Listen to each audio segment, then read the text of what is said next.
Bonsoir à tous et bienvenue dans le monde inconnu. C'est toujours avec un plaisir renouvelé que nous vous retrouvons sur ces antennes pour partager avec vous des moments de spiritualité, des moments de métaphysique, du décryptage des mystères de la vie. Au programme ce soir, vous aurez la chronique qui va se faire en deux parties. La réflexion, la page pratique, aussi la possibilité de participer à cette émission en nous envoyant les messages au numéro qui va s'afficher au bas de votre petit écran. Professeur Herman Yaglipot, bonsoir. Bonsoir Georgette Mbomé, un bonsoir renouvelé à tous les téléspectateurs du Canal 2 International et à tous ceux qui nous suivent sur YouTube. Vous allez bien? Très bien. D'accord. On va proposer à nos téléspectateurs la première partie de la chronique.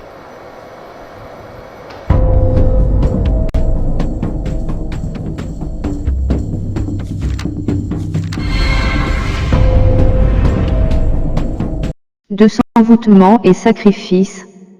Lors de la dernière édition, nous avions abordé la question de la délivrance. Nous avons essayé de décrypter son côté occulte.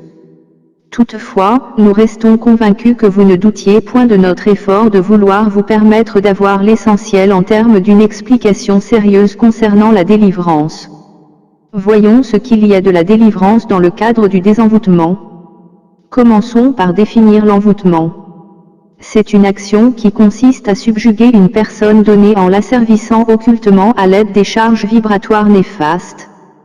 L'objectif est que cette personne soit sujette aux blocages occultes de toute nature, par le biais des manœuvres mystiques puissantes qu'aura réalisé un sorcier.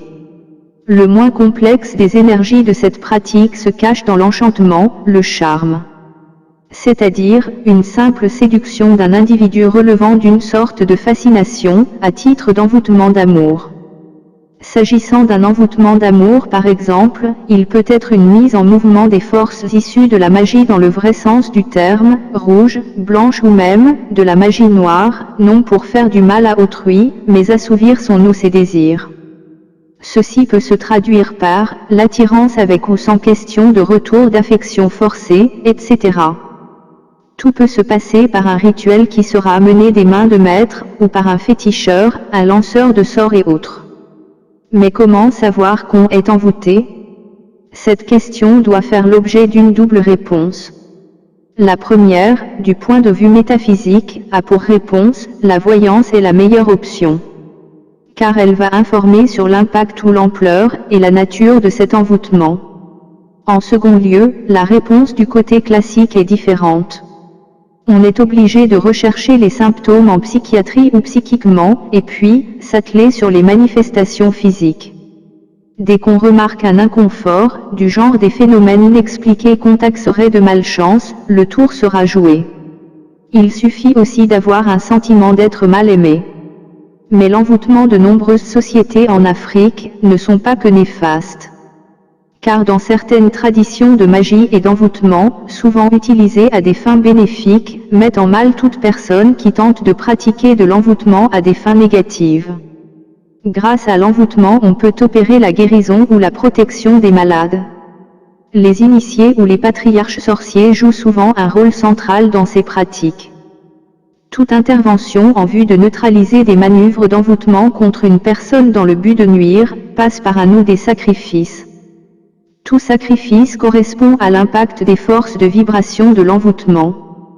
Car pour désenvoûter une personne, on doit savoir l'impact vibratoire de ce qu'on doit utiliser comme force mystique, voire, ce qui correspond à l'effet à neutraliser. C'est pour cela que dans une cure du domaine occulte, si le remède consiste à sacrifier une bête par son sang en la tuant, ce qu'il faut un bouc, on ne peut pas en sacrifiant un coq et obtenir le même résultat. Résultat, que ce soit une maladie classique ou occulte, il ne faut jamais exclure le côté karmique. Le karma peut avoir un rapport avec son passé lointain, ou son passé présent. Sauf qu'il faut retenir que la santé classique n'a pas de prix, alors que le sacrifice en a un. Ceci s'explique que, une situation issue d'un envoûtement nécessite un sacrifice tant physique d'occulte important. À vouloir jouer avec le prix à payer en ce qui concerne le sacrifice pour une maladie occulte, on finit par s'enfoncer et même trépasser.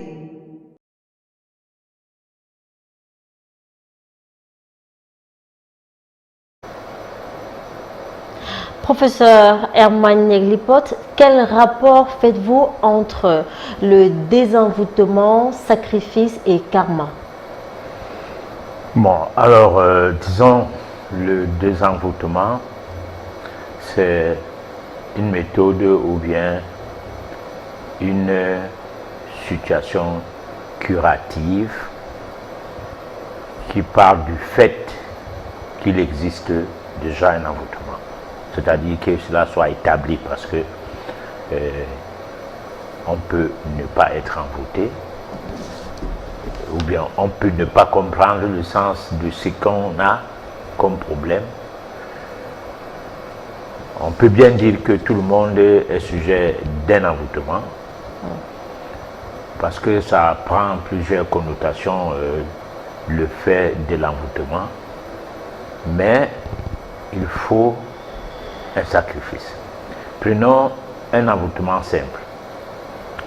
Une personne qui est alcoolique et que son alcoolisme n'est pas dû à quelque chose qui est en rapport avec un sort, mais c'est dû sur le fait d'avoir commencé avec des compagnies, c'est-à-dire là des fréquentations au départ dès son jeune âge, qu'il met dans une situation de consommer de l'alcool sans toutefois avoir de retenue.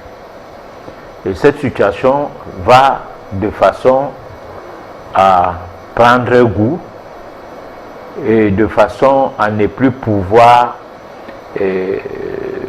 régler sa vie de manière à pouvoir décider que là je ne bois plus aujourd'hui, et puis à ne plus pouvoir avoir du retenu, même à continuer à aller avec des personnes qui l'amènent à cesser d'aller dans ces milieux.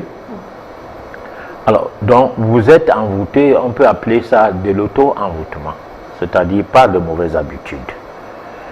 Alors ces enfants-là relèvent soit d'une situation karmique du passé par rapport à ta vie antérieure, d'une situation karmique par rapport à ta vie actuelle, donc on peut dire karma au présent, c'est-à-dire le karma au cours de la vie, puisque le karma c'est quoi? C'est la prise des décisions, bonnes ou mauvaises. Oui. Et des mauvaises décisions peuvent entraîner des conséquences.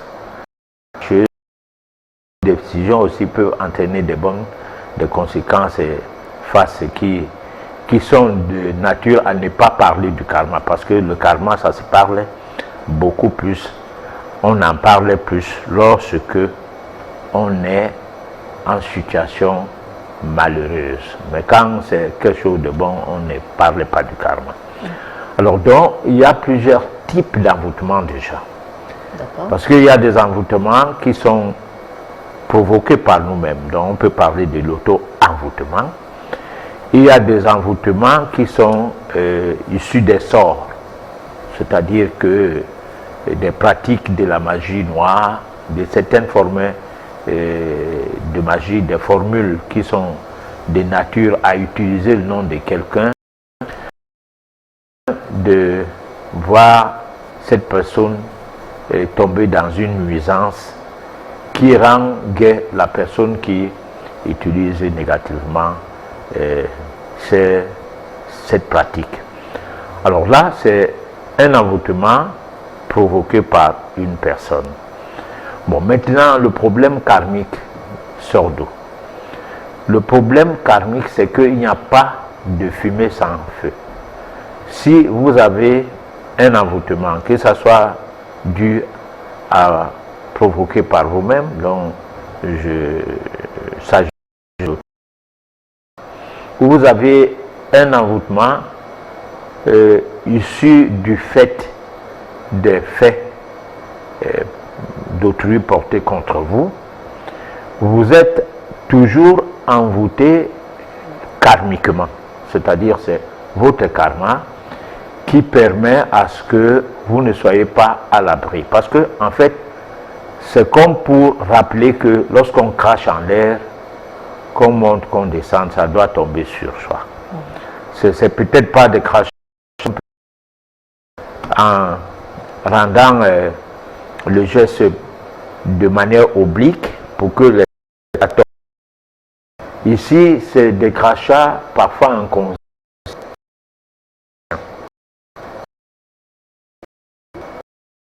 On ne se rend pas compte de ce qu'on fait et on fait des choses donnant l'impression qu'on est même correct par rapport à ce qu'on fait, parce que celui qui boit de l'alcool, qui mange de la chair, des animaux et qui en fait un effet d'abord des divertissements, parce que quand on se nourrit, lorsqu'on mange quand même pour se nourrir et qu'on se retrouve dans une situation où on ne sait pas comment faire pour pouvoir manger,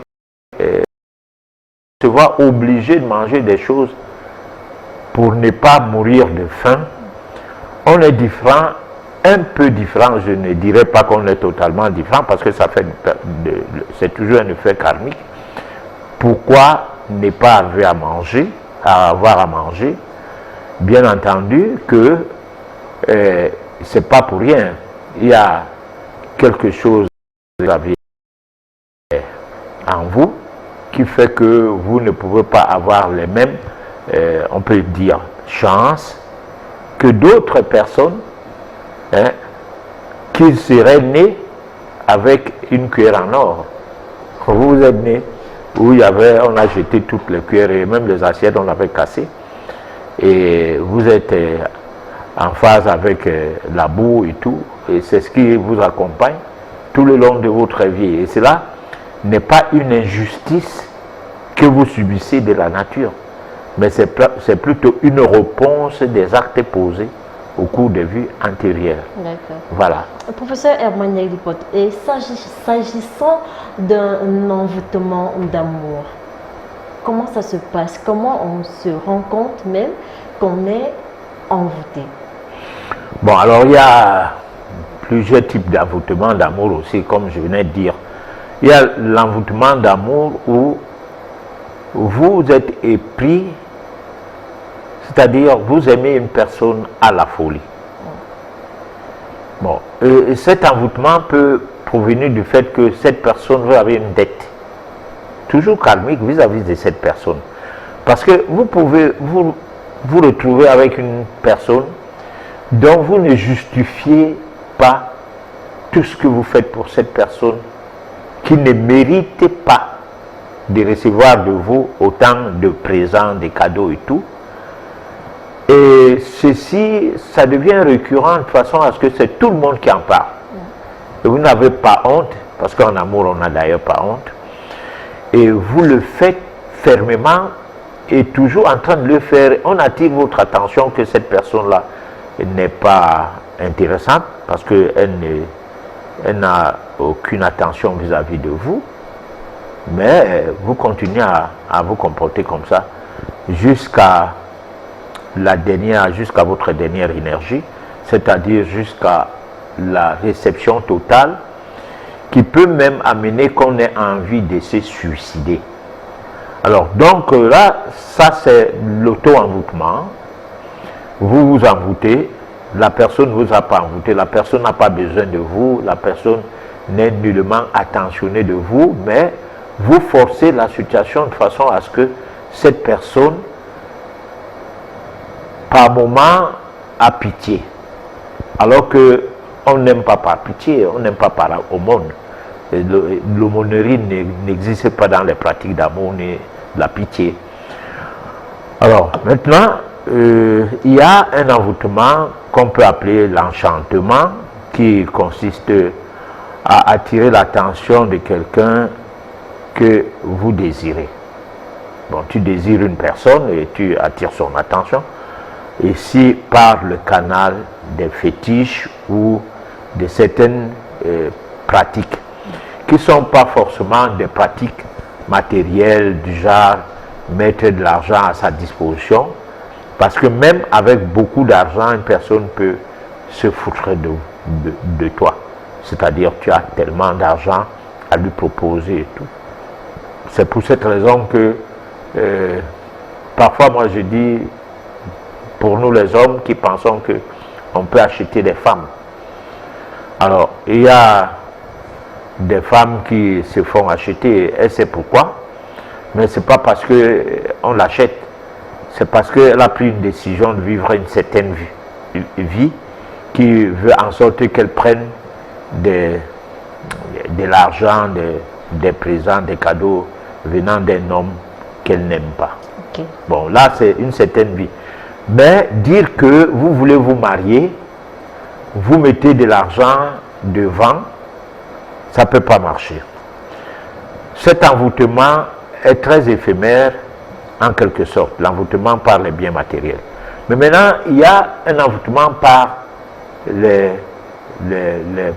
la possession, on peut appeler ça comme ça, c'est-à-dire des pratiques occultes d'une certaine dimension qui peut faire en sorte que si la jeune fille ou le monsieur ne répond pas à vos attentes, elle peut tomber malade.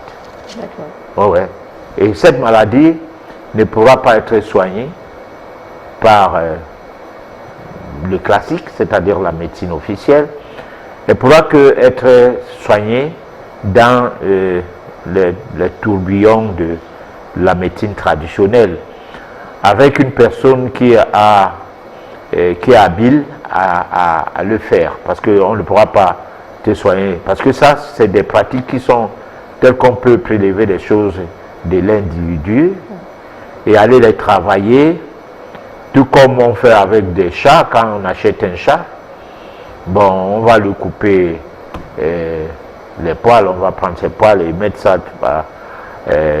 quelque part d'une manière précise.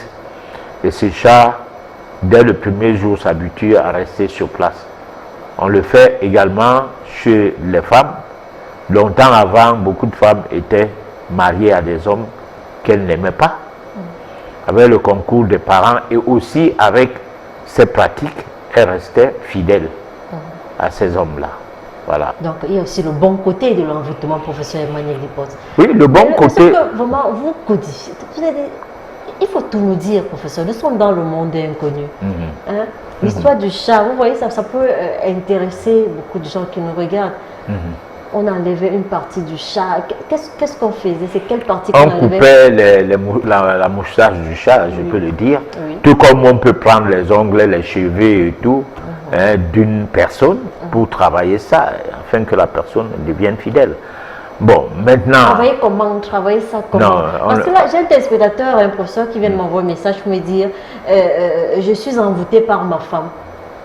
Mais comment elle a réussi à faire ça, professeur? Bon, mais est-ce que c'est établi que sa femme l'a envoûté? Non, il l'affirme, il dit je suis envoûté par ma femme. Bon, mais ça c'est un cas, il faut aller au cas par cas. Et on ne va pas terminer l'émission sans tomber dans les consultations. D'accord, voilà. Alors, pour expliquer la chose de manière à dire comment ça se passe, je crois que je suis très mal placé pour le faire. Bon, parce qu'il y a seulement des bribes qu'on peut donner. Prenons par exemple, on fait une statuette, qu'on va baptiser le nom à ça, on dit la statuette là c'est Niek le porc. Voilà. Je veux, pour atteindre un but avec ces messieurs qui parlent là, à partir de cette statuette, la personne va travailler en utilisant mon nom par rapport à la statuette. Ça, c'est une formule d'envoûtement et qu'on ne peut pas donner tous les tenants et les aboutissants. Pourquoi? Parce qu'on n'est pas là pour former les gens aux pratiques de la magie noire. Quand bien même cette magie, elle peut être porteuse de fruits. Par exemple, une femme que tu as dotée ou un homme que tu t'es sacrifié, tu as abandonné tous les hommes qui voulaient te marier. Tu t'es retrouvé aujourd'hui dans la ruée où il se fout de toi et même vouloir faire un bébé avec toi ne veut pas. Tu es chez lui comme un pot de fleurs. Bon. Et tu ne trouves pas de raisons parce que tu ne lui manques pas du respect. Tu fais tout pour qu'elle pour qu'il soit tranquille, et que lui, il se fout de toi, et de manière arrogante, il se permet de faire n'importe quoi, et même parfois de te brutaliser. Bon, il ne te chasse pas parce que il profite quand même de ton intimité, de temps en temps, dont votre relation intime seule reste le seul lien, mais sauf qu'il n'y a pas de bébé, donc on peut se préserver et tout. Alors, au bout d'un moment, on peut se poser la question, mais attends, j'irai où jusqu'à ça? J'irai où avec cet homme? Et c'est jusqu'à quand où nous allons fonder un foyer, où nous aurons aussi une progéniture, et puis passer de l'autre côté pour voir quelqu'un, afin de voir clair dans la relation. Bon, ça c'est un envoûtement d'amour qu'on va engager et qui sera de nature à avoir de la progéniture, l'attention de la personne va commencer à devenir attentionnée et tout. Mais ça, c'est des pratiques qu'il faut faire lorsque on est sûr qu'il y a quelque chose qui ne va pas. Et que c'est quelque chose qui ne va pas là, est de nature à se dire qu'il y a un côté négatif de ta vie, donc le côté karmique, qui a voulu à ce que vous soyez avec cet homme de cette manière, que la personne là vous traite de cette manière, tout en disant que ce que vous allez faire là maintenant ne vient pas ajouter la négation karmique vis-à-vis de soi.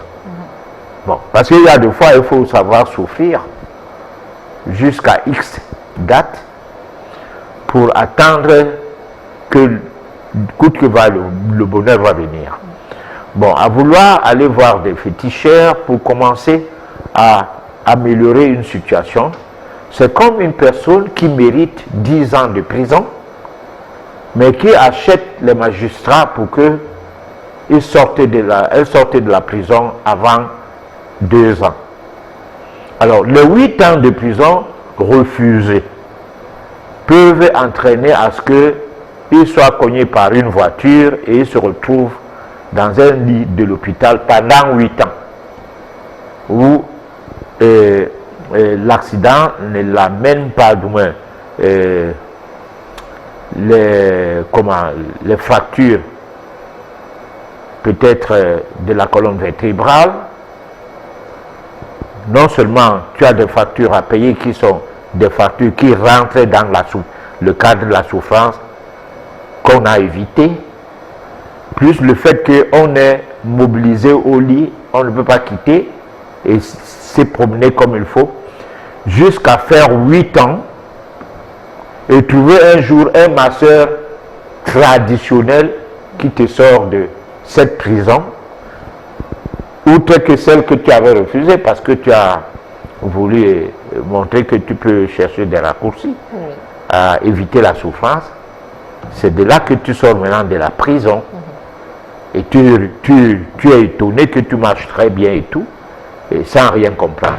Donc c'est la même chose lorsque on a une relation qui fait souffrir.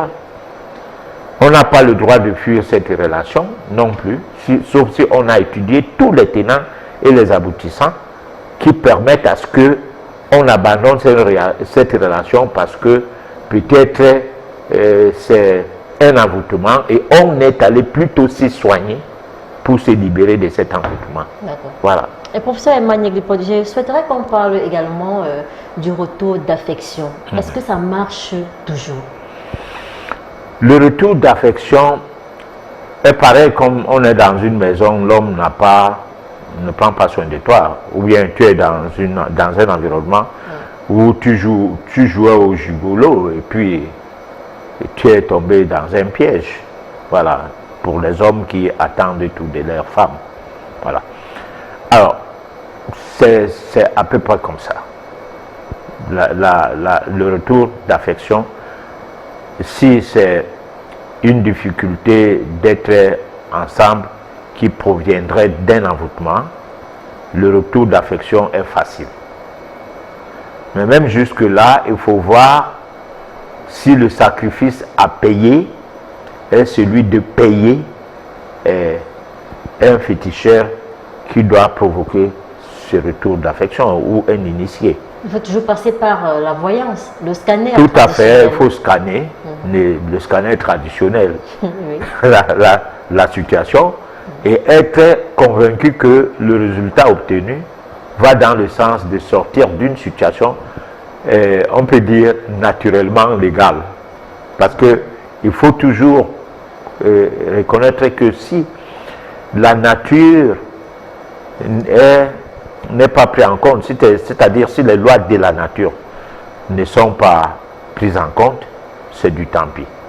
C'est-à-dire on s'enfonce davantage, on met en mal son évolution spirituelle dont l'aspect karmique du fait d'avoir mal marché va se négativiser, le karma va se négativiser davantage. Voilà. D'accord. Donc il faut souvent faire quoi? Se dire, bon voilà, ce n'était pas mon homme, ce n'était pas ma femme, accepter la situation, tout simplement. On ne doit pas toujours forcer, se dire, mon mari m'a quitté, je dois tout faire pour le récupérer. Ce n'est pas toujours comme ça. Il ne faut pas refuser de souffrir. Tu n'as pas le droit de quitter un homme tant qu'il n'y a pas la mort. Et même, il faut le dire, je ne pourrais pas mâcher les mots. Oui, pour ça. Si c'est que tu es né pour qu'un homme te tue ou une femme te tue, c'est une manière de te libérer du karma négatif qui vous liait. Pour que la prochaine vie, vous ne soyez pas toujours et toujours avec la même personne. Parce que la dette karmique a été payée par le biais du fait qu'il t'ait tué. D'accord. Professeur Emmanuel Guipote, en vous écoutant, j'ai comme impression que vous êtes en train de dire, lorsqu'il y a meurtre dans un couple, il faut tout simplement croiser les bras et dire, bon voilà, c'est le karma, je me libère, dans ma vie future, je serai bien. Ouais, peut-être c'est ça que je dis. Si on renvoie tout au karma, on ne doit plus bouger lorsqu'il y a une situation, professeur Emmanuel Guipote. Ouais, peut-être c'est ça que je dis. Mais je dis bien qu'il faut se rassurer que ce que tu penses dire de tout cela est-ce que le voyant peut se tromper? fondé. Oui. Est-ce que le voyant peut se tromper? C'est-à-dire quoi? Mon mari il m'a quitté, j'ai envie de savoir, de voir plus clair dans cette situation. Le voyant a le droit de se tromper. Le clairvoyant ne se trompe jamais. Et les clairvoyants sont rares. Les voyants sont partout parce qu'il y a tout genre de voyants. Il y a les voyants qui sont des personnes qui vivent de la voyance et qui, par moments, interprètent mal les signes et symboles de leur support et se retrouvent en train de mal faire leur job. Il y a aussi que vous pouvez tout tomber sur un mauvais voyant parce que ça fait partie de votre karma. Je reviens toujours sur ça. Puisque vous-même, vous devez être le voyant de vous-même. Parce que, soyons sérieux. Mais est-ce qu'on peut voir son dos, professeur Emmanuel Guipote? On va chercher le miroir. Alors, soyons sérieux. N'ayons pas l'impression qu'il y a des gens qui sont là pour nous. Hein? Il y a des gens, il est malade. Sa maladie est causée par sa faute ou ses fautes. Il quitte chez lui, il peut avoir un traitant, ne fût-ce qu'un médecin, pour lui poser la question, mon docteur, je souffre même de quoi? La personne malade ne vit pas avec ces derniers. Avant même d'arriver à l'hôpital, il a bu l'alcool. Il parle comme ça. L'odeur de l'alcool, de la bière ou quoi, est en train de saouler le traitant. Au point où il est même incapable d'expliquer normalement sa maladie. Il dit seulement qu'est-ce qu'il a comme mal approximativement et il attend la réponse du traitant que tu as tel mal. Bon, maintenant, il y a une certaine médecine qui est une médecine pathologique qui s'occupe des symptômes qui sont en rapport avec des molécules à prescrire. Bon, là, le tour est joué. Tu dis, tu as les maux de tête, paracétamol. C'est tout. Parce que ça doit calmer les maux de tête. La personne ne fait aucun effort à vous poser des questions. D'abord que vous ne pouvez pas répondre aux questions parce que vous n'êtes même pas intéressé par vous-même. Vous n'aimez pas vous-même. Ça se sent, ça se sait parce que si vous n'êtes pas dans le cadre de la médecine officielle, si vous êtes dans le cadre d'une médecine où le praticien, dans ses entretiens, il y a un peu de la psychosomatique, c'est-à-dire il veut rentrer dans le fond de ce qui ne va pas en toi, il veut en savoir plus, afin d'orienter des conseils et même une thérapie. Bon, vous ne vous ouvrez pas. Alors, quelqu'un ne peut pas vous aimer à dépasser vous-même. Donc, nous posons des actes qui nous amènent, que ce soit dans le cadre de la vie sentimentale, que ce soit dans le cadre de la vie professionnelle, que ce soit en famille, que ce soit dans les relations, où nous sommes incapables de nous culpabiliser. Nous sommes incapables de nous culpabiliser, non parce que nous nous mettons dans une situation d'arrogance contre nous-mêmes, ou parce que notre ego, mais parce que nous sommes en train de ne vouloir rien savoir sur notre mode de vie, notre manière de nous comporter. Ça ne nous intéresse pas. Nous savons que nous nous comportons bien, encore que nous sommes dans une société aujourd'hui où vraisemblablement tout le monde a un téléphone portable. Dans la maison, on ne parle pas avec le frère, ni avec la soeur, ni avec le père, ni avec la mère, on parle avec son téléphone. Bon, c'est-à-dire, tu fais comme tout le monde et puis tu es content de faire comme tout le monde. Bon, à un moment donné, on se retrouve dans une situation où, comme on fait comme tout le monde, on a la même réponse négative dans notre vie, comme tout le monde. Et puis, il n'y a personne qui peut attirer l'attention de qui que ce soit aujourd'hui comme hier, parce que c'est ça, il ne faut pas croire que ce qui se passe aujourd'hui, hier, c'était bon. Non, on peut dire simplement que ça va de mal en pire, c'est tout. Voilà. Donc, quand on a un problème, qu'on s'est mal marié, ce n'est pas en fuyant ce mariage, ou bien en utilisant des pratiques que cela suffit. C'est en se posant la question, pourquoi je suis mal marié? Et cette question, si vous la posez sincèrement, la première phase de la réponse viendra de vous-même. Vous allez ressentir ça dans vos rêves, vous allez ressentir ça dans plein de choses, et ceci pourra amener une nouvelle attitude qui pourra changer la donne dans le foyer. D'accord. Voilà. Professeur Emmanuel Glipotte, on va passer à la deuxième partie de la chronique qui nous parle du mystère de l'alimentation et la médecine industrielle. Voilà, suivant. Le mystère de l'alimentation et la médecine industrielle.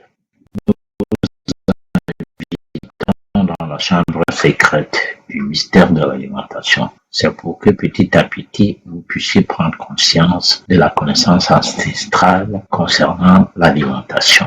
Une longue histoire qui a donné naissance à la diététique. Il s'agit de réaliser que le corps humain avait besoin de protéines, de lipides, de glucides. Cette étude peine à être écartée malgré des soubresauts des nutritionnistes qui ne cessent d'ignorer la différence entre les protéines et les protéines, celles qui concernent les glucides et le sucre, ou encore celles de l'huile et lipides. La diététique naturelle s'intéresse à tout ce que le corps peut assimiler facilement. C'est le croisement des forces de la nature en nous et celles venant des produits du sol servis en termes de nourriture par la mer, la terre, un grand apport pour la vie. Il est improbable de dire de haut des tribunes universitaires qu'une telle connaissance ne vaut pas la peine. Cela ne se comprend pas sauf qu'on commence à réaliser que l'enseignement se doit désormais erroner afin de sauvegarder la production des industries agroalimentaires. Le monde est tourné à l'envers. La faute a pris la place de l'erreur.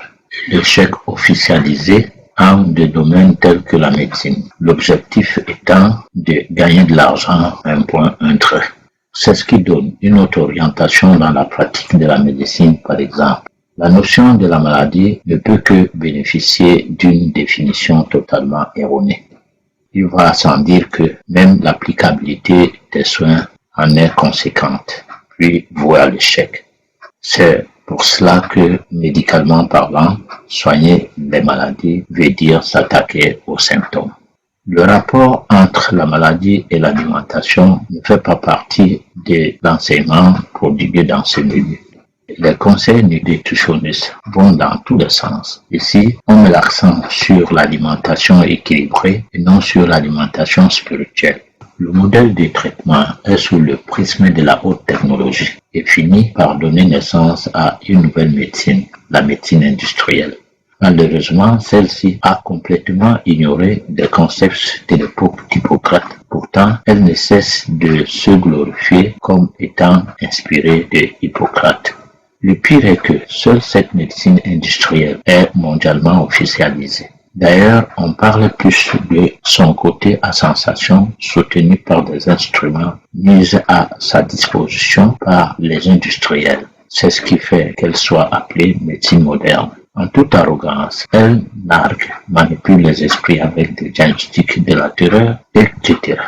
Eh bien, sachez que si vous maîtrisez l'utilisation de la notice de la vie, vous pourrez facilement savoir à tout bout de champ à quel moment vous êtes au risque de perdre votre vie.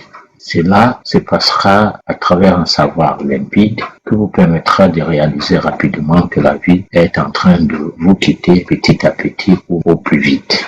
Il n'y a aucune assurance de mieux vivre si vous ne cherchez pas à comprendre comment tout cela se passe et surtout si vous négligez les règles occultes de pureté qui sont enfouies en l'alimentation spirituelle.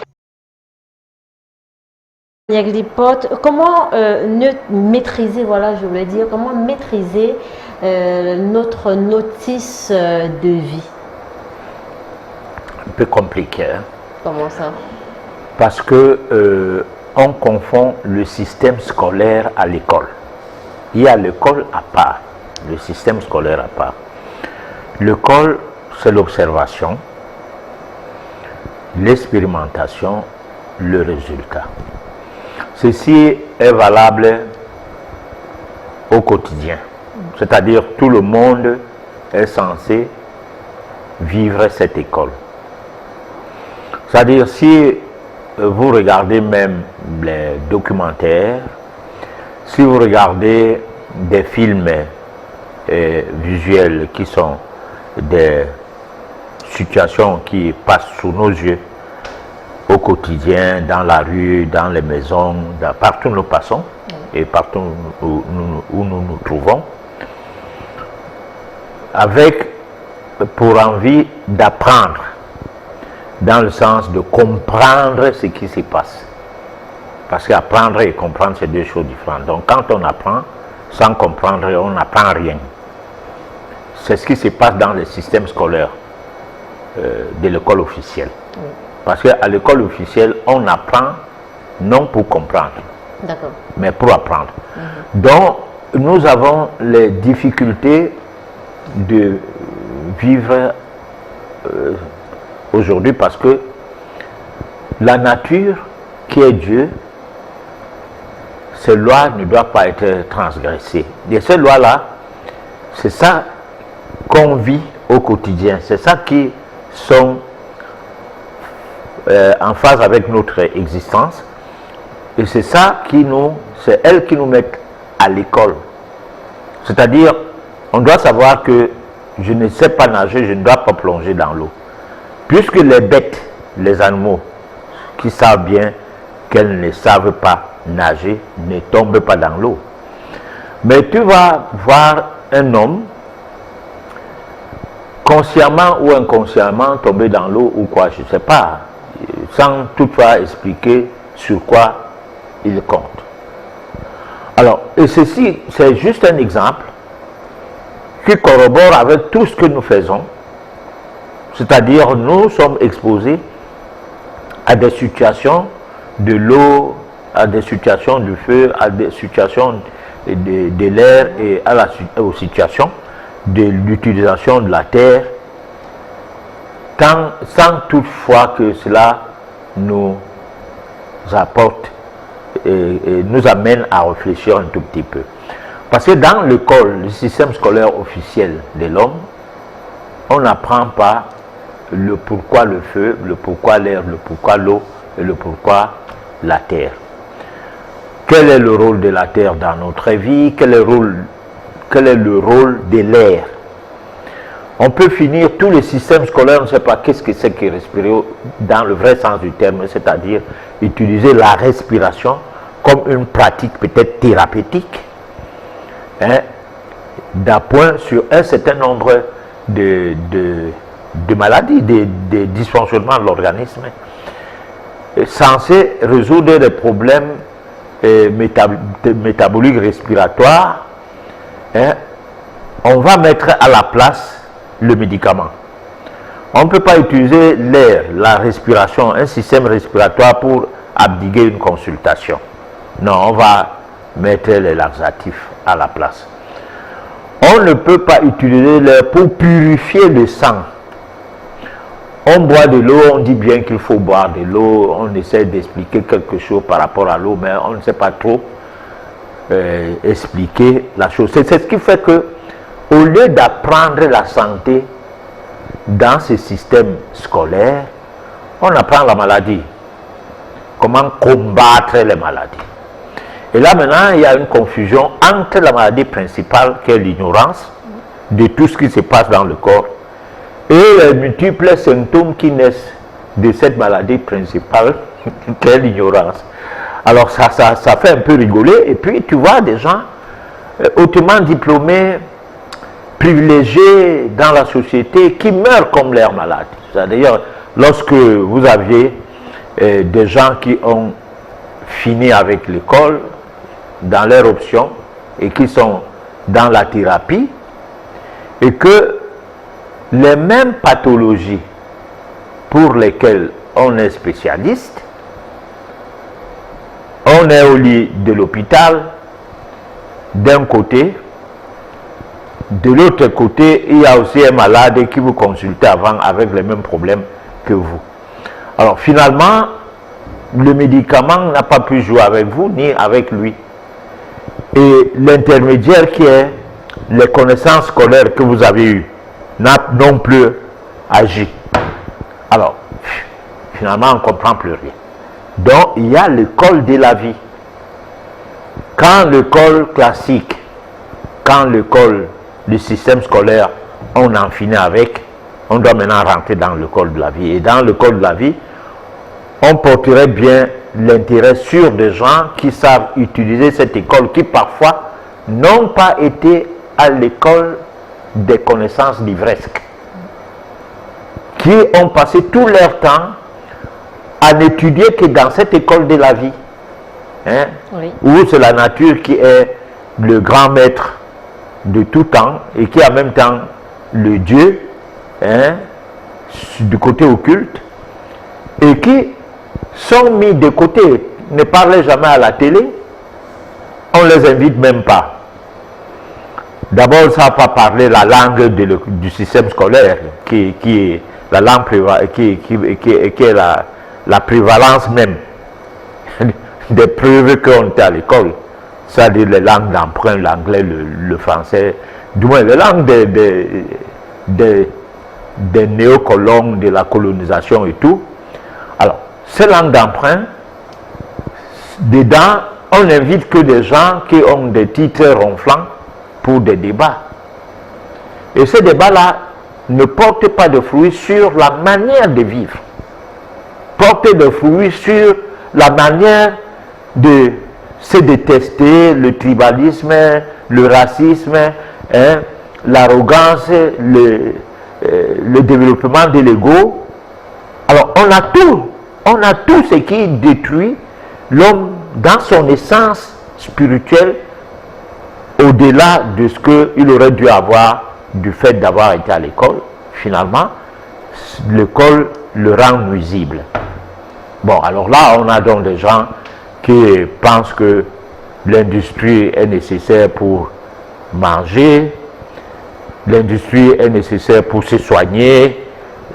Donc tout ça, on n'y comprend rien parce qu'on n'a pas fait la bonne école. Voilà.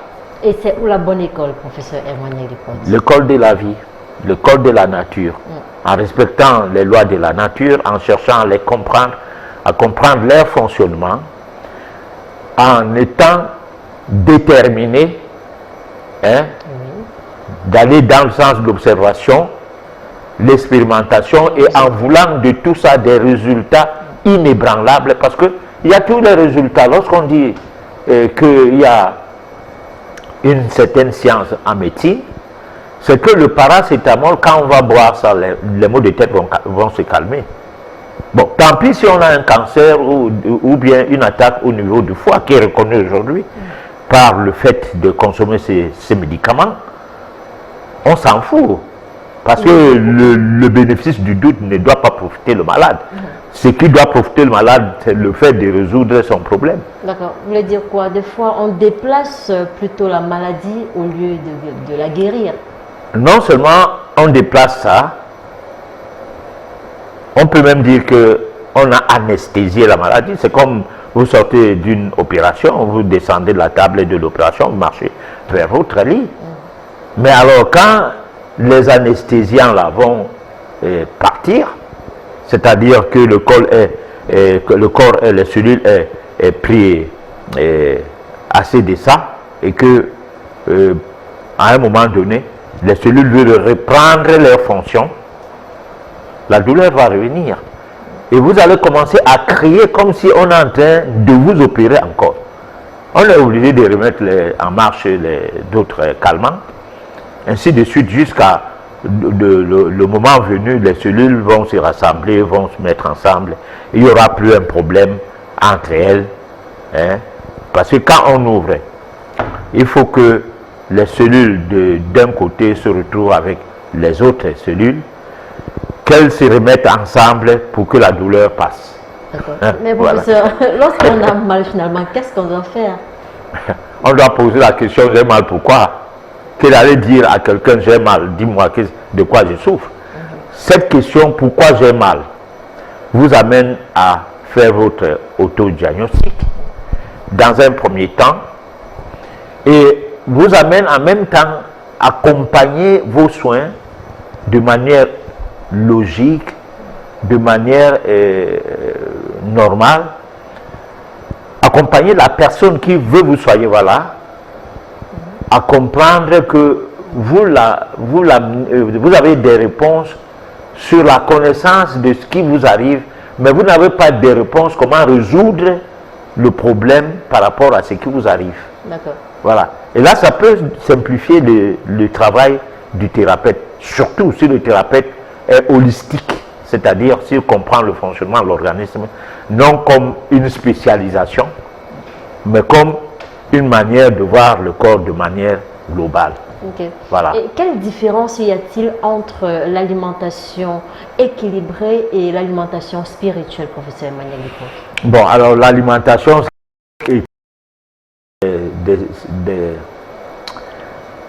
on peut appeler ça, c'est des discours livresques.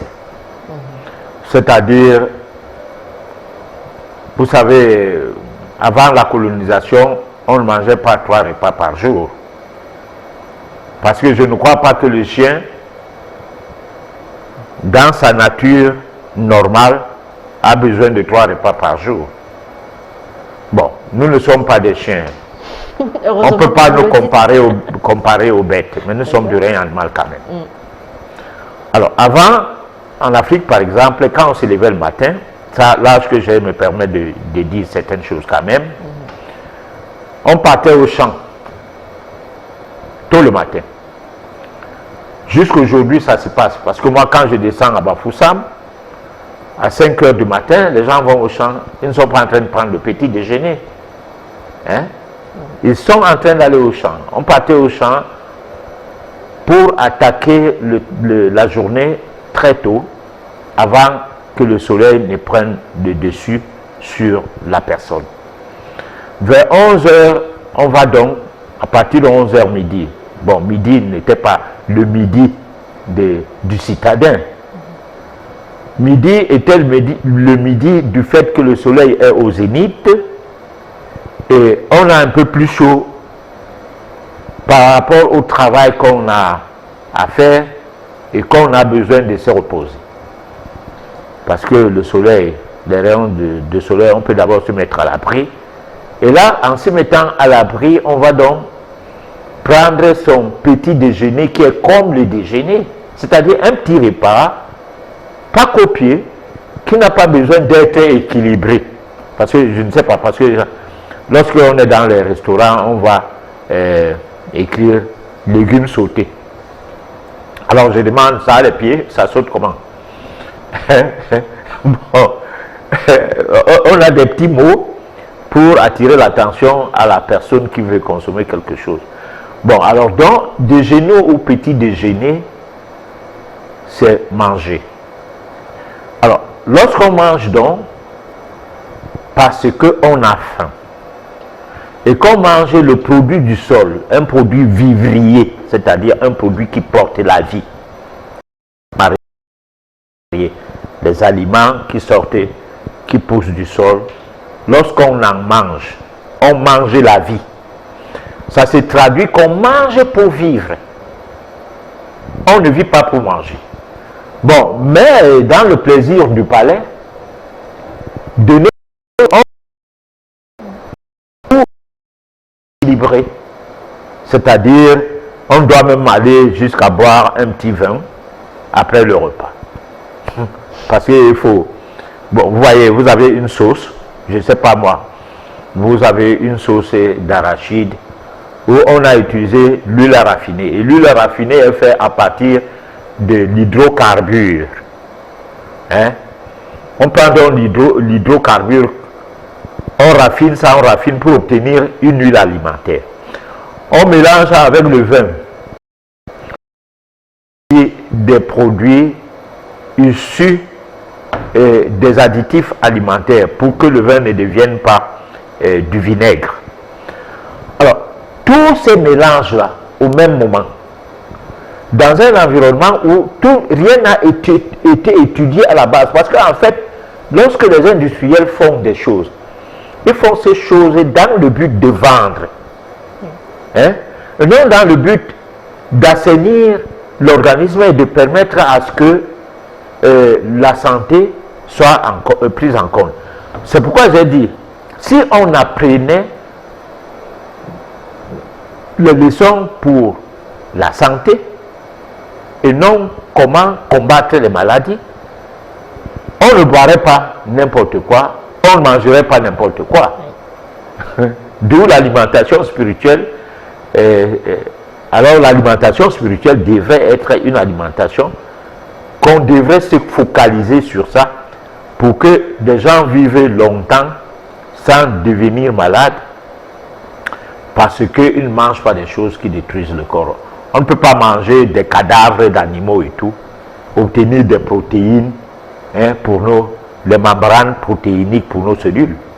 Non, c'est des protéines mortes. C'est comme tu manges, comme tu prends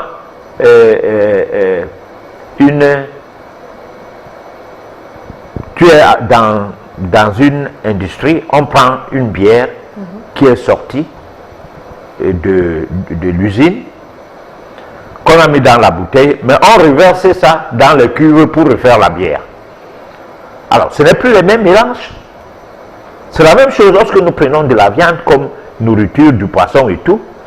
C'est-à-dire, nous prenons les produits des protéines animales à la place des protéines végétales qui sont en fait des protides et qui se mélangent avec nos protéines, c'est-à-dire nos cellules, les cellules, je vais dire les cellules végétales, qui mélangées avec nos cellules animales produisent un effet de régénérescence, c'est-à-dire de renouvellement des cellules, c'est-à-dire favorise l'équilibre fonctionnelle des cellules animales que nous portons. Donc, ces cellules qui nous viennent du monde végétal sont nécessaires à nous. Voilà. Mais pas des cellules qui sont des cellules mortes du fait de manger les protéines. Ça ne peut pas marcher lorsqu'on veut être en santé. Voilà. Passons à la réflexion et l'évocation.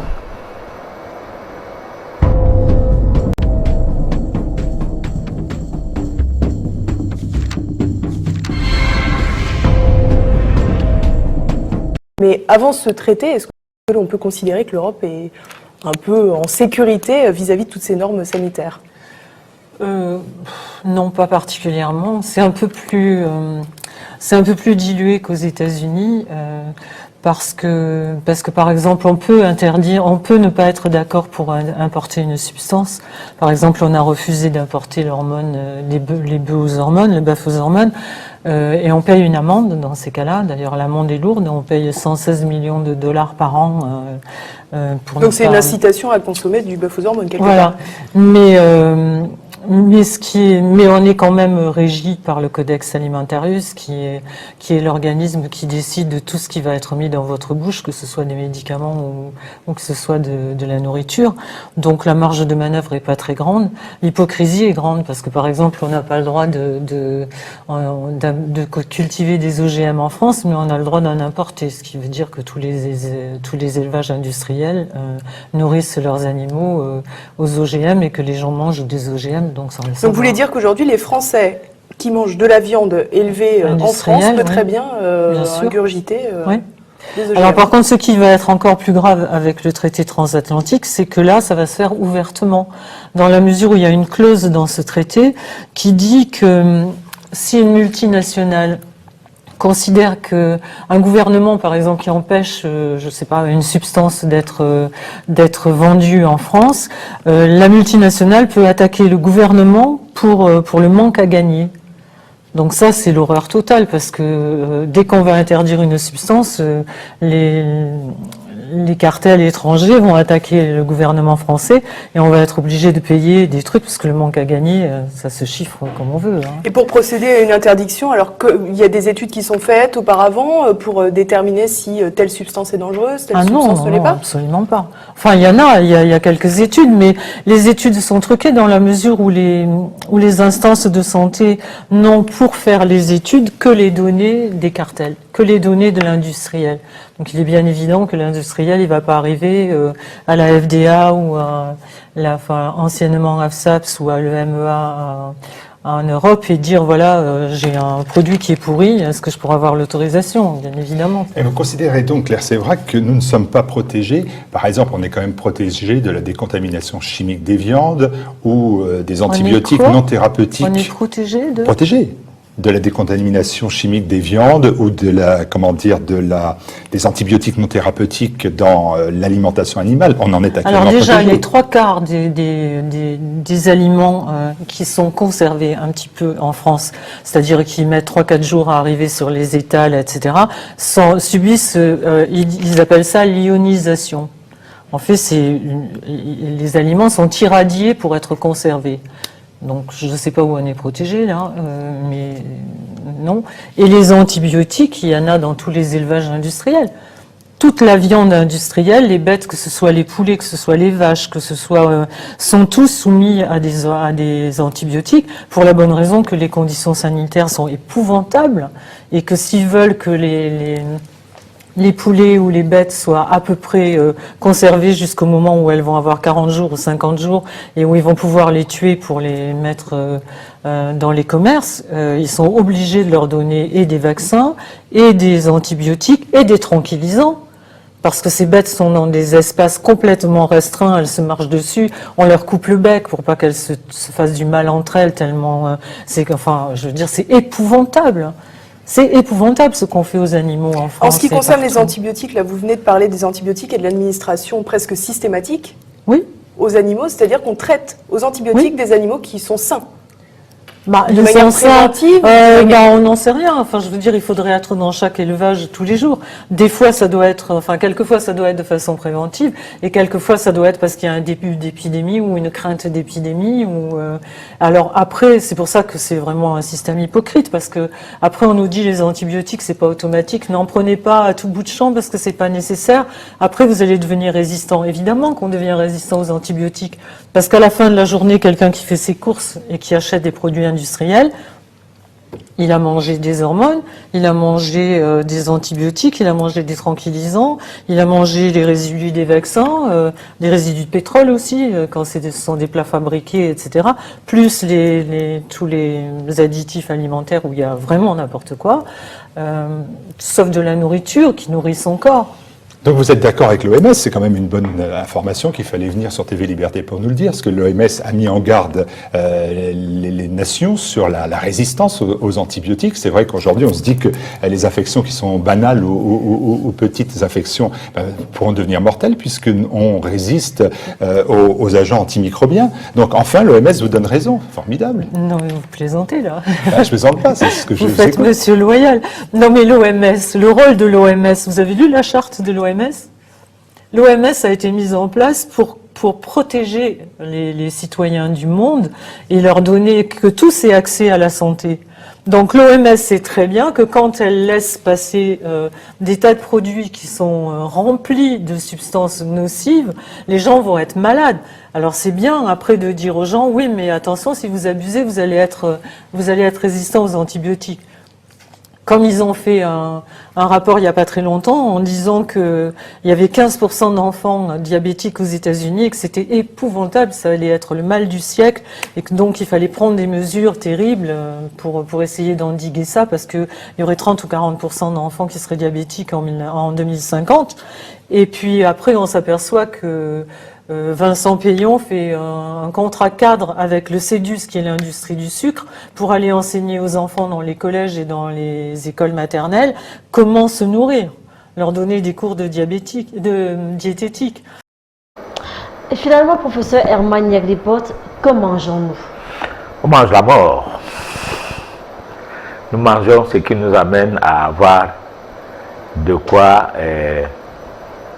alimenter les industriels sur tous les plans.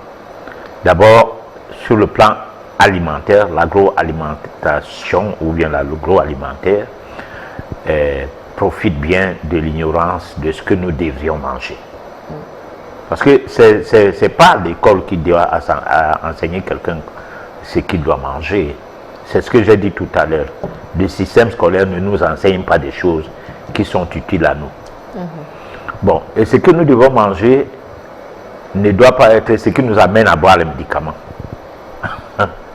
Bon, parce que si nous mangeons des choses qu'après on doit boire des médicaments et que les médicaments même que nous buvons nous amènent à avoir plus de maladies, parce que vous pouvez avoir une indigestion en prenant des médicaments et pour le fait des troubles causés par l'indigestion, on se retrouve avec le foie malade, avec le pancréas malade ou avec l'insuffisance rénale. On a le diabète, l'insuffisance rénale et tout. À un moment donné, c'est l'aggravation d'une situation qui était banale au départ, du fait de ne pas pouvoir digérer ce qu'on a mangé. D'accord. Voilà. Prenons la page pratique et on se retrouve tout juste après pour la suite de l'émission.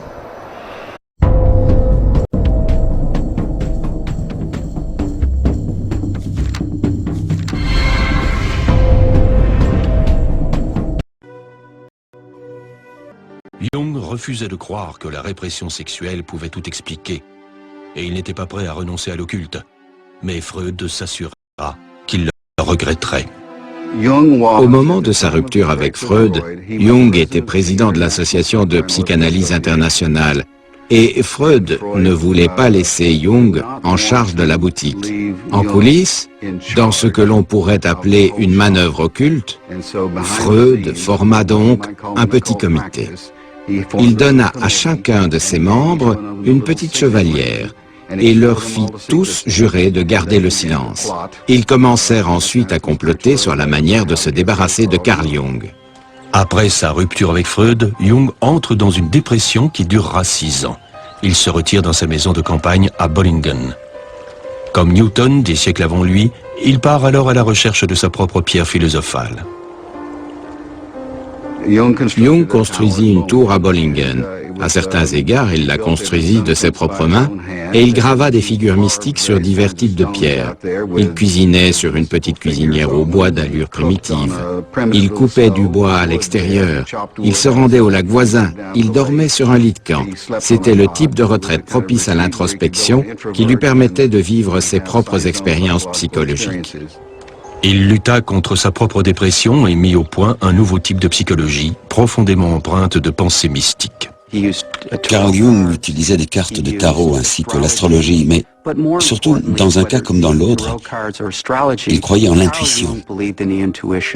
Il déclara un jour que le travail de thérapeute est d'aider le patient à découvrir l'intuition et que, lorsqu'il y parvient, le travail est pour ainsi dire terminé. Durant sa retraite, Jung conclut que l'astrologie, l'alchimie, la mythologie et le yin-jing étaient les voies par lesquelles les premiers magiciens comprenaient la conscience humaine. Mais sa plus grande avancée est qu'il perçut la psyché comme un champ énergétique dépassant largement le cadre d'une seule personnalité. Il appelait ça l'inconscient collectif.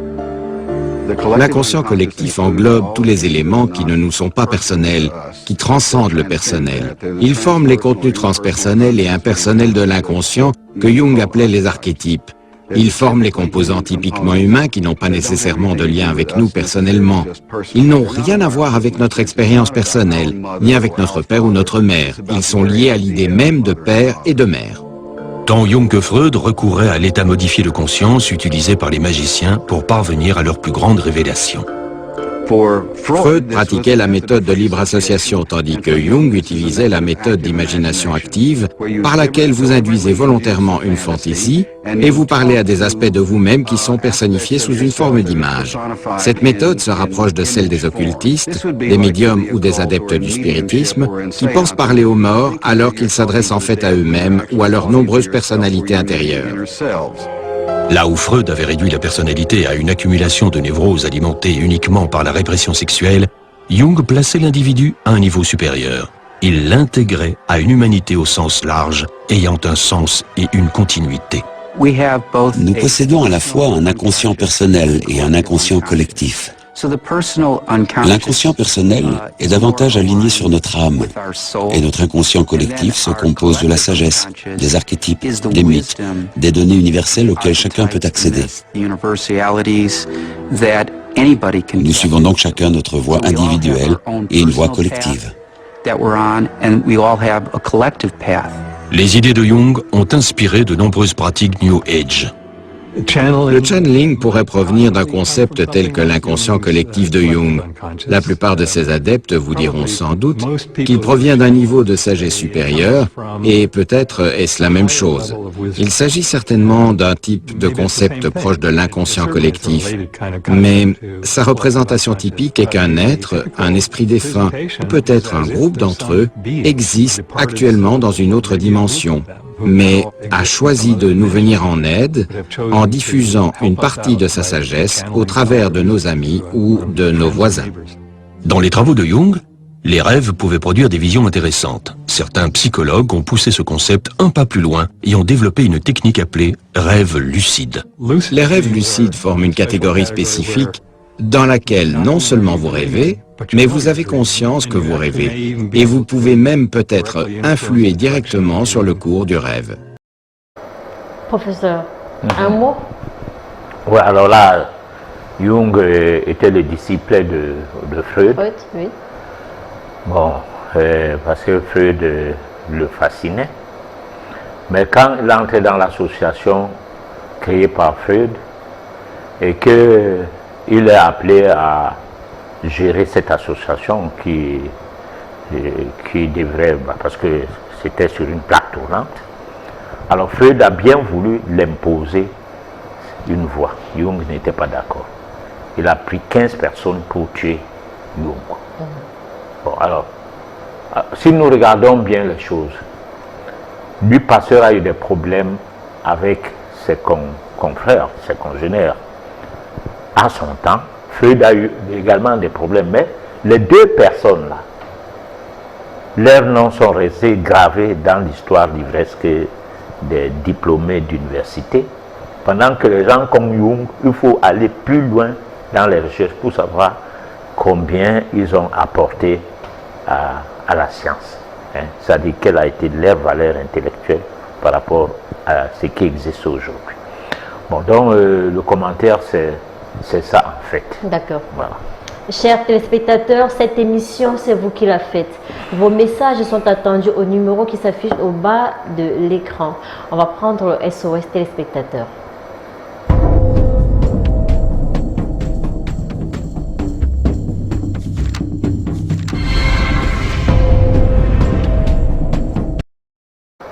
Alors, professeur Hermania Glipote, merci pour l'édification. Quel sacrifice faire pour neutraliser des manœuvres d'envoûtement? Alors, les sacrifices, dans la chronique, nous avons dit, la santé n'a pas de prix, mais le sacrifice a un prix. Ça veut dire que nous voulons expliquer que si vous êtes en situation d'auto-envoûtement même déjà, vous avez des sacrifices à faire. Ça veut dire que cet envoûtement peut vous amener à avoir une maladie physique. Le sacrifice sera d'abord que vous allez vous soigner en payant les médicaments ou en allant voir des thérapeutes traditionnels. On ne sait jamais. Mais tout ça, ça va nécessiter un prix. Et ce prix va aller dans le sens de bien tomber chez une, deux, trois personnes ou plusieurs personnes jusqu'au dernier sou à dépenser. Ou vous pouvez vous retrouver chez une personne qui soit la dernière et qui dit jette 100 francs à terre, c'est tout ce que je voudrais. Et puis vous jetez 100 francs à terre, la personne prend l'arbre de la paix, c'est pas avec le roi des herbes et tout mélange, vous lave. Et puis, la situation s'arrange. Et là, c'est le prix du désenvoûtement. Bon, maintenant, le prix de la santé, c'est-à-dire des maladies physiques, ça n'a pas de prix. Pourquoi? Parce qu'en fait, vous vous soignez, mais vous vous mettez dans la logique de faire continuellement ce qui vous a rendu malade.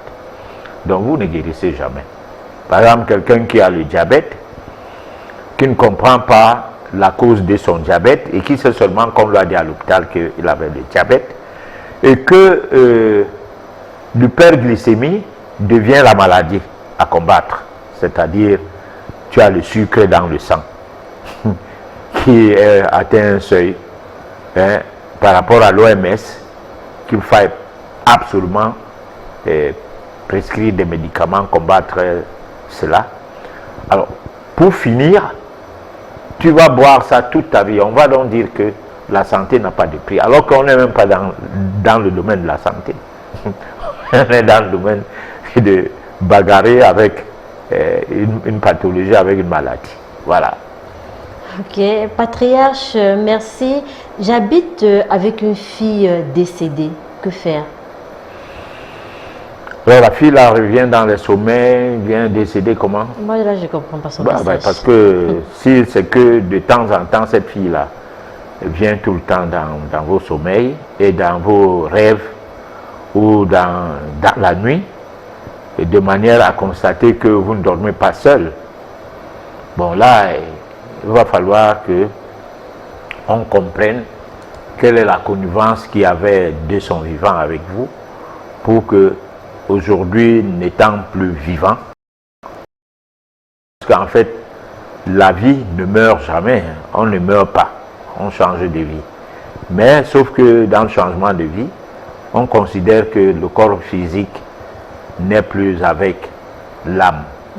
Et donc, de bon ton, il faut que le corps physique soit enseveli. Et de ce fait, revoir la même personne porter le même corps,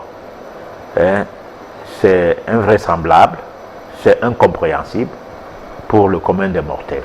Voilà. Très belle émission, Patriarche. J'aimerais savoir comment faire pour avoir mon horoscope au jour le jour. C'est Loan qui nous envoie ce message. Vous voulez votre horoscope? Il y a au bas de l'écran, à côté du numéro de téléphone, il y a le site que vous allez consulter votre horoscope en dehors de Canal 2 qui vous donne la chance d'avoir l'horoscope tous les matins.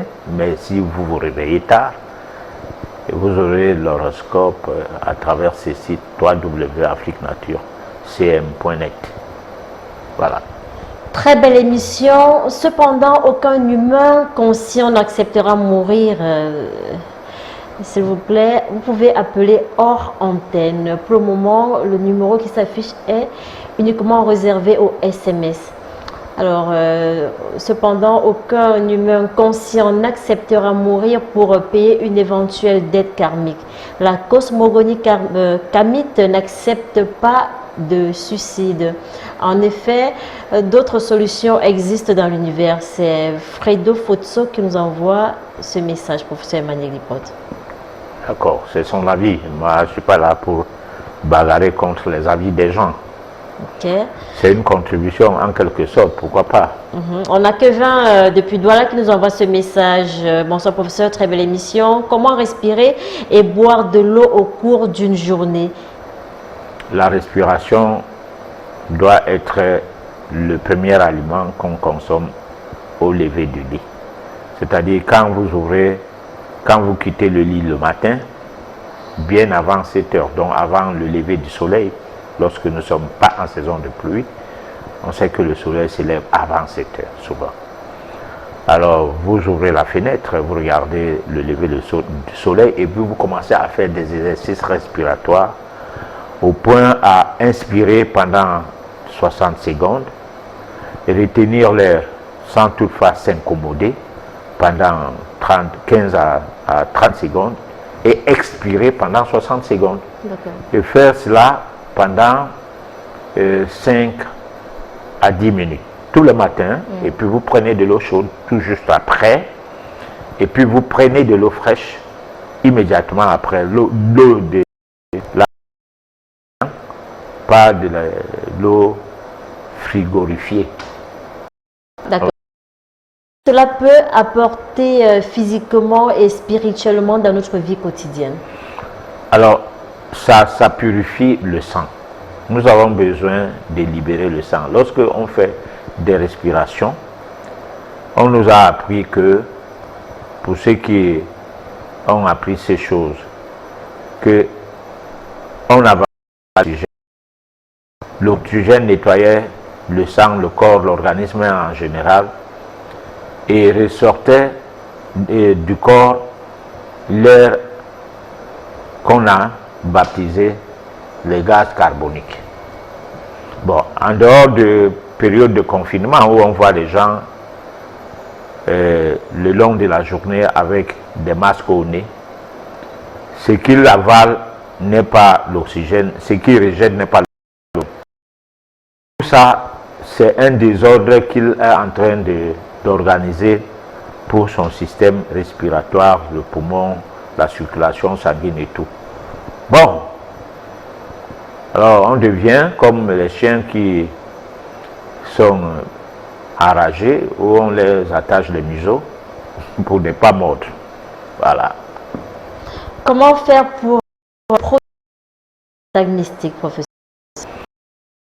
Pour se protéger contre les attaques mystiques, c'est quelque chose que vous devez faire par le biais de la question du fait comment apprendre à se protéger contre les attaques mystiques.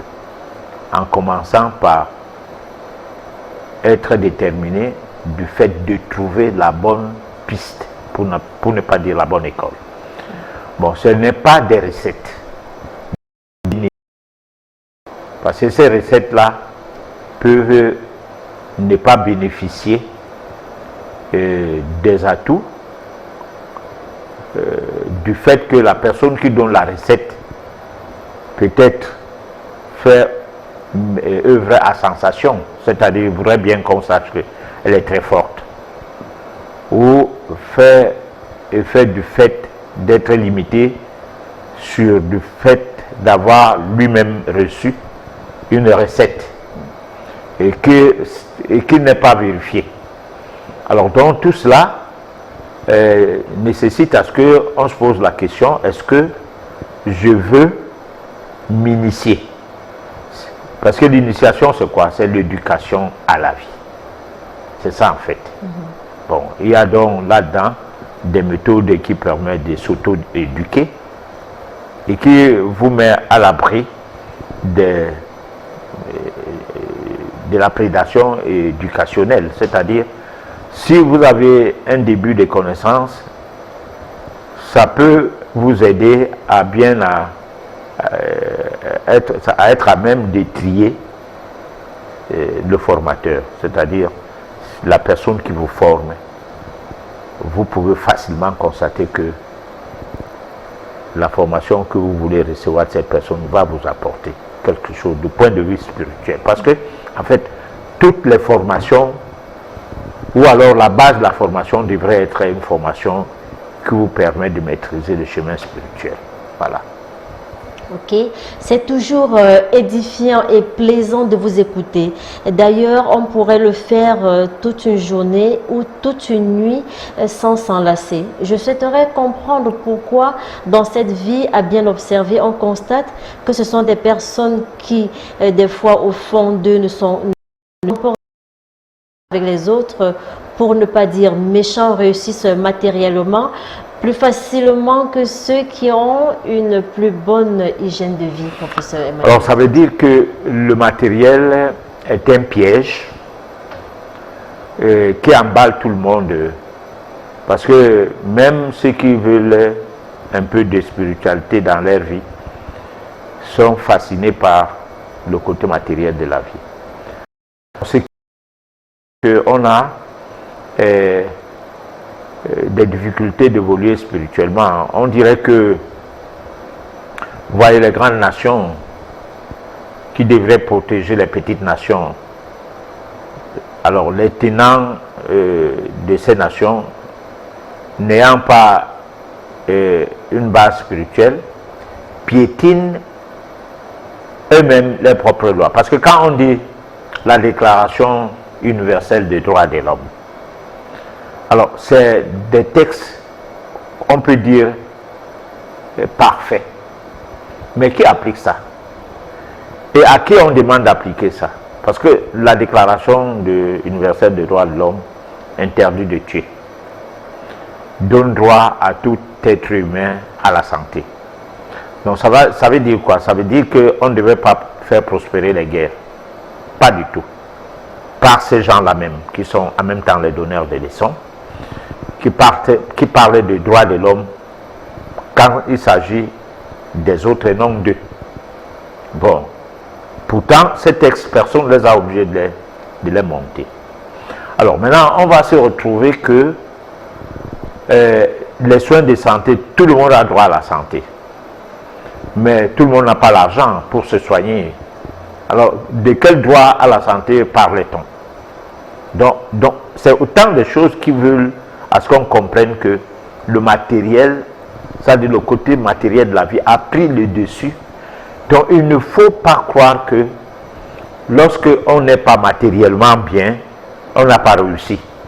Parce que sa question donne l'impression, à m'excuser hein, si j'ai mal pris sa question, donne l'impression que quand vous voyez quelqu'un qui a une réussite matérielle, peut-être sans effort, avec beaucoup d'arrogance, avec beaucoup de méchanceté, c'est que Dieu l'aime comme il est comme ça. Et que Dieu déteste, du moins Dieu ne prend pas acte sur des gens qui essaient d'être réglo, qui essaient d'être bien humains et tout. Pourquoi cela souffre plus que les autres? Mais attends, personne ne peut souffrir si naturellement a un mode de vie spirituel. Personne. Parce que si vous aviez remarqué, pour connaître qui c'est son frère, son oncle, son cousin, son ami et tout. Ce n'est pas en temps de difficultés matérielles concernant ces gens. C'est lorsque ces personnes-là ont déjà bien les moyens que leur ego va faire en sorte qu'on sache les qui c'est. Donc, quand quelqu'un a suffisamment d'argent et que la personne est la même que tu connais depuis tu es petit, depuis vous avez été ensemble, sache que c'est un homme spirituel. C'est d'abord un argent qu'il travaille pour avoir et qu'il sait pourquoi il doit avoir cet argent, parce que cet argent l'aide à atteindre un certain but et que dans ces buts, il y a un objectif humain ou professeur Herman Yaglipote, je suis embarrassée sur un fait. J'aime un gars, il m'aimait aussi, sauf que du jour au lendemain, il m'a quitté pour une autre où il est prêt à aller rencontrer ses parents. Est-ce un envoûtement? Je veux récupérer ce dernier, comment faire? Là, c'est une histoire qu'on va étudier hors antenne, hein, parce que moi, je n'ai pas de recettes à l'emporte-pièce. Je n'en ai pas. Voilà. J'aimerais que vous reveniez sur l'histoire de la moustache du chat. C'est Diane qui nous envoie ce message. On coupe ça et on soulève le pied du lit, si on peut appeler ça comme ça, ou bien un meuble qui ne bouge pas, et on met ça en bas et on redépose le pied du lit sur ça. Les chats de la maison partir et ne pas revenir. Voilà. D'accord. Alors, je suis veuve, je vois souvent mon défunt mari dans les rêves. Ma fille, elle a 17 ans, possédée par ma belle famille. Comment la délivrer? À l'église, on la délivre, ça revient toujours, professeur. Le message n'est pas signé. Il faut donc faire la voyance, parce qu'à l'église, peut-être que la voyance n'a pas été faite, parce qu'il y a des pasteurs qui font des voyances dans certaines églises. J'en ai été témoin, mais il y en a d'autres qui prient seulement pour prier, parce que c'est aussi une source de revenus. Voilà. D'accord. Alors, nous avons ce message de Merlin de Douala. Patriarche, je fais tout, ça ne marche pas. J'ai ouvert des structures, ça ne marche pas, comme si c'était un sort. Bon, comme je disais tout à l'heure, n'étant pas monsieur à sensation, il est bon que nous revenons sur des cas de chaque personne qui peuvent passer soit par notre site internet, soit par le téléphone, pour qu'on puisse organiser des échanges, un entretien, quoi. Voilà, qui permettra de mieux comprendre le problème. Voilà. On a ce message de Fotso depuis Yaoundé qui aimerait vous rencontrer, patriarche. Bon, on sera à Yaoundé la semaine prochaine. La personne peut attendre sur place parce que voyager de Douala à Yaoundé maintenant, c'est un problème.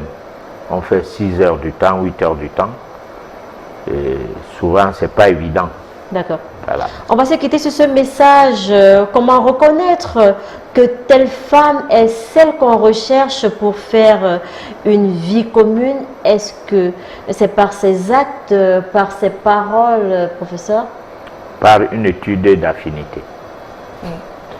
Il faut toujours faire une étude métaphysique qui permet, à partir du nom et la date de naissance, de l'individu qui est en face de vous et vous-même, à partir de votre nom et votre date de naissance exacte, plus la première année de rencontre, on peut bien arriver à une situation qui permet de savoir si vous avez fait un bon choix ou pas. Bon, que de tourner dans le hasard. Là, c'est un peu plus fait partie des arts divinatoires. Et donc la voyance n'en est Aucun. Ok. Voilà. Professeur Hermaniak Lippote, nous sommes arrivés au terme de cette édition. Un mot à l'endroit de toutes ces personnes qui sont envoûtées et qui voudraient bien être désenvoûtées. Bon, ces gens-là peuvent bien se dire qu'ils pourront être désenvoûtés s'ils sont déterminés à ce que cela puisse se faire. Bon, voilà, parce que c'est eux qui doivent décider de ce qu'ils veulent pour eux. Aime-toi d'abord avant que tu demandes à ce qu'on t'aime. Voilà. Merci, professeur Hermaniak Lippote. Merci à vous à la maison de nous avoir suivis du début jusqu'à la fin. Donnons-nous rendez-vous mardi prochain dès 23 h. D'ici là, portez-vous bien.